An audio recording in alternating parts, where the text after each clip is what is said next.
Hello বন্ধুরা, কেমন আছো? আশা করি তোমরা সবাই ভালো আছো। নিয়ে এলাম তোমাদের সকলের জন্য নতুন একটি ব্লগ।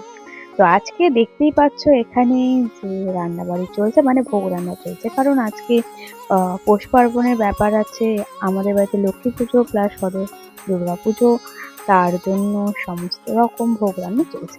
তো এদিকে খিচুড়ি হচ্ছে, আর ওইদিকে সব রকম ভাজা আর বাঁধাকপি ঘন্ট হবে, পায়েস হবে আর চাটনি হবে। এদিকে পায়েস বসিয়ে দিয়েছি, এর সাথে পিঠে হবে, পিঠে পায়েস একসাথে আমাকে করতে হয়। তো পিঠে আমি পারি না, ওটা মারই ডিপার্টমেন্ট, ওটা মাই করছে। দেখো এইভাবে এত সুন্দর করে মুড়ে, ও আমি যদি করি সব ভেঙে একদম চৌচির হয়ে যাবে, এর জন্য অতটা সাহস আমি দেখাইনি। মাই করবে। এটাকে এবার দুধে দেওয়া হচ্ছে, এটা ফুটে গেলে ওটা রেডি হয়ে যাবে।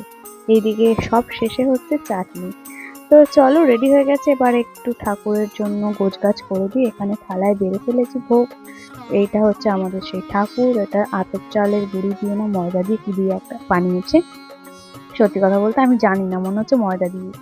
তো চলো, আজকের ব্লগটা এখানে শেষ করছি, টাটা।